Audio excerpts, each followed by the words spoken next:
أعوذ بالله من الشيطان الرجيم بسم الله الرحمن الرحيم الحمد لله رب العالمين الرحمن الرحيم مالك يوم الدين۔ تو سورۃ بقرہ کے سورۃ فاتحہ کی ابتدائی آیات جو ہیں وہ پڑھی ہیں۔ تو کل کے درس میں بسم اللہ کے مختصر کیا ہے وضاحت کی گئی تھی، اور آج کے اس درس میں سورۃ فاتحہ کی پہلی آیت۔ تو سورۃ فاتحہ کے اندر اصل میں 7 آیات ہیں۔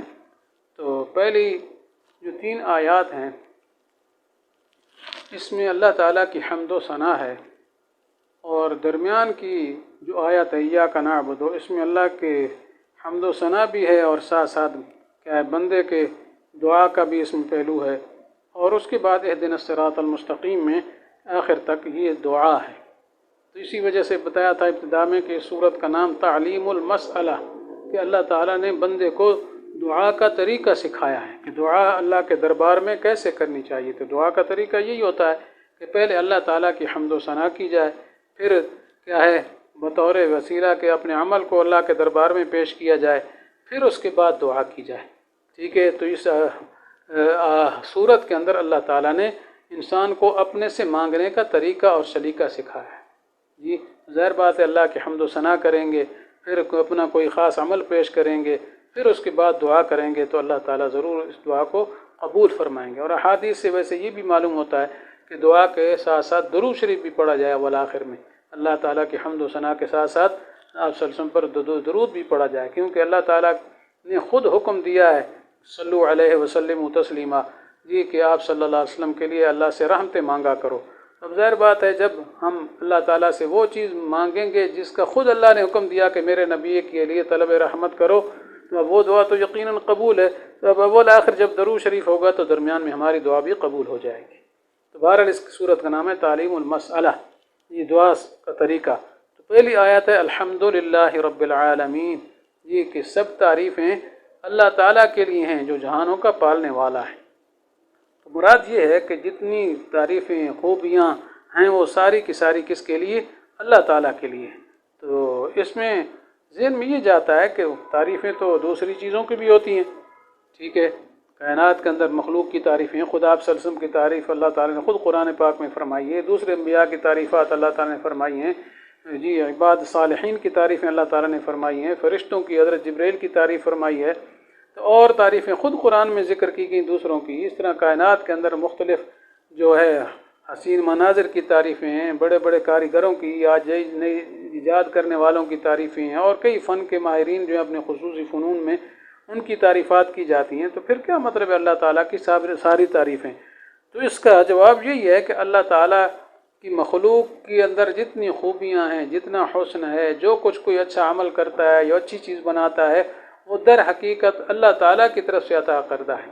ٹھیک ہے، تو وہ کسی مخلوق کی خوبی در حقیقت اس کے خالق کی خوبی ہے۔ جیسے کوئی کاریگر کوئی اعلیٰ قسم کی چیز بناتا ہے تو وہ چیز کی تعریف کرنا در حقیقت کاریگر کی تعریف ہوتی ہے۔ تو اس بنا پر سب تعریفیں اللہ تعالیٰ کی ہیں۔ اور دوسرا اس کا مطلب یہ بھی ہو سکتا ہے کہ اس سے تمام تعریفیں مراد نہ لی جائیں، استغراق کا لام نہ لیا جائے، مراد اس سے خصوصی تعریفیں، جی یعنی جس کو صفات الوہیت کہا جاتا ہے، جی یعنی وہ خوبیاں اور وہ وصفیں جو صرف کیا ہے اللہ تعالیٰ کے لیے لازم ہیں، وہ صرف اللہ تعالیٰ کے لیے ہیں۔ الہ بننے کے لیے جو خوبیاں چاہیے وہ صرف اللہ تعالیٰ کے لیے ہیں۔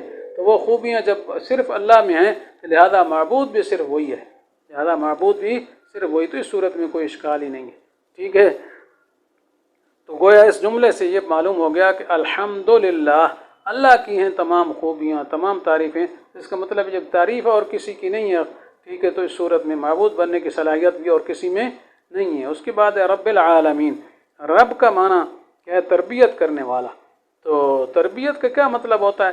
تربیت کا اصل معنی عربی زبان میں تو یہی کہتے ہیں تبلیغ الشیء الی کمالہ شیئا فشیئا، کہ کسی چیز کو آہستہ آہستہ کمال تک پہنچانا، جی اس کے کا خیال رکھ کر، یعنی ہر قسم کے اس کی رعایت کرتے ہوئے اور اس کی مصلحتوں کا خیال کرتے ہوئے اس کو کمال تک پہنچانا، یہ کیا ہوتا ہے؟ تربیت۔ تو یہ کام صرف اللہ تعالیٰ ہی کر سکتے ہیں، اور کسی میں یہ بات نہیں ہے کہ وہ کیا کسی چیز کو کمال تک پہنچائے اور تمام اس کی چیزوں کا بھی لحاظ کرے۔ تو آگے رب العالمین، تو پالنے والا ہے، تربیت کرنے والا ہے عالمین کا۔ عالمین عالم کی جمع ہے، تو عالم سے مراد کیا ہے؟ تمام اجناس ہیں کائنات کی، جی جیسے زمین ہے، آسمان ہے، ستارے ہیں، نباتات ہیں، حیوانات ہیں، انسان ہیں، جنات ہیں، یہ سب چیزیں اس عالم میں آتی ہیں۔ تو جو ہم دیکھ رہے ہیں مشرق سے مغرب تک، یہ سارا ایک عالم ہے۔ تو اس کے علاوہ دوسرے عالم بھی ہیں، جی باقی کہ وہ عالم کدھر ہیں، تو ظاہر بات ہے ان سب کا تو ہمیں پتہ نہیں چل سکتا۔ اللہ تعالیٰ نے کائنات اتنی وسیع بنائی ہے کہ جس تک ہماری پہنچ نہیں ہے، ہماری رسائی نہیں ہے۔ جی روایات سے معلوم ہوتا ہے، بعض روایات میں یہ ہے کہ عالم 40,000 ہیں، اور بعض روایات سے یہ معلوم ہوا ہے کہ نہیں عالم 80,000 ہیں۔ ٹھیک ہے، تو اب ظاہر بات ہے یہ زمین و آسمان کے درمیان کا علاقہ، یہ سارا تو یہ ایک عالم ہے۔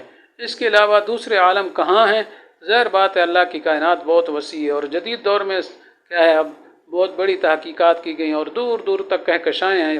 جتنا کوئی آگے چلا جاتا ہے اللہ کی کائنات کی وسعت اور بڑھ جاتی ہے، پوری کائنات پر انسان کا کیا ہے پہنچنا ناممکن ہے۔ اسی وجہ سے جتنے بھی بڑے بڑے سائنسدان ہیں اور خلا نورد ہیں اوپر گئے ہیں، تو وہ کہتے ہیں اتنی وسیع ہے کہ جتنا ہم اس کا مشاہدہ کر ہی نہیں سکتے، جتنا آگے بڑھتے ہیں اس سے بڑھ کر آگے اور آ جاتی۔ تو یہ تفاصیل علم سائنس میں پڑھی جا سکتی ہیں، اس لیے ہو سکتا ہے اور عالم ہوں جہاں یہ چیزیں ہوں۔ باقی یہ کہنا کہ جی اس عالم میں تو آکسیجن ہے، ہوا ہے، تو یہاں تو زندہ رہ سکتا ہے، تو اس سے اوپر تو ہوا نہیں ہے، آکسیجن نہیں ہے، تو کیسے دوسرے عالم ہے؟ تو اس کی بات امام رازی رحمۃ اللہ علیہ نے جواب پہلے ہی لکھ دیا ہے، حالانکہ وہ دور اس جدید سائنس کا دور ہی نہیں تھا، یہ کئی صدیاں 700 صدیاں پہلے کی بات ہے، 700-800۔ تو انہوں نے فرمایا تھا کہ اللہ تعالیٰ نے مخلوق خود بنائی ہے، تو اس عالم کی مخلوق یہاں جو ہے زمین پر بسنے والی، تو اس کے لیے تو آکسیجن کی ضرورت ہے، ان چیزوں کی ضرورت ہے۔ تو اللہ تعالیٰ نے عالم میں اور جو عالم بنائے ہیں ان میں ایسی مخلوق پیدا فرما دے جن کے لیے اور خصوصیات ہوں، ان کی ضروریات وہاں پوری ہوں۔ جی وہ کیسی مخلوق ہو وہ اللہ تعالیٰ ہی جانتے ہیں، چونکہ اللہ تعالیٰ خود فرما رہے ہیں رب العالمین۔ تو اس بنا پر عالم کئی ہیں، جی بہت زیادہ ہیں، اللہ تعالیٰ سب کو کیا ہے کمال تک پہنچانے والے ہیں۔ تو یہ آیت آپ نے سن لی۔ اس کے بعد الرحمن الرحیم کی تشریح پیچھے ہو چکی ہے، جی کہ رحمان کس کا صیغہ ہے، رحیم کس کا صیغہ ہے، بسم اللہ کے اندر چونکہ یہ لفظ آئے تھے وہاں ہو چکی ہے۔ البتہ یہاں یہ بات کہ اللہ تعالیٰ نے جو تربیت کی ہے، تو تربیت میں کسی چیز کو کمال تک پہنچانا جیسے ہے، اسی طرح اس کو پیدا کرنا بھی ہے۔ پہلے پیدا کریں گے تو کمال تک پہنچائیں گے۔ تو گویا دو وصفیں پہلے لفظ سے سمجھی گئی کہ خالق بھی اللہ تعالیٰ ہیں اور رازق بھی اللہ تعالیٰ ہیں۔ تو اس سے شاید کوئی یہ سمجھے کہ اللہ کے ذمے ہیں کسی کو پالنا اور اس کو ضرورت تھی مخلوق کی، فرمایا نہیں، بلکہ یہ اللہ تعالیٰ نے اپنی رحمت کا اظہار فرمایا۔ اگر اللہ تعالیٰ نہ پیدا کرتے تو اس کی مرضی تھی، یہ کسی کا زور اور جبر اس پر چل نہیں سکتا تھا، نہ خود اللہ تعالیٰ مجبور تھے کہ مخلوق کو پیدا کر کے انہوں نے کوئی کمال حاصل کر لیا تو پہلے کامل نہ تھے، نعوذ باللہ، نہیں۔ ٹھیک ہے، یہ صرف اپنی رحمت کا اظہار فرمایا ہے الرحمن الرحیم سے، اس کی طرف اشارہ ہے۔ تو پھر اگلے درس میں انشاءاللہ آگے ذکر کریں گے۔ وآخر دعوانا الحمد للہ رب العالمین۔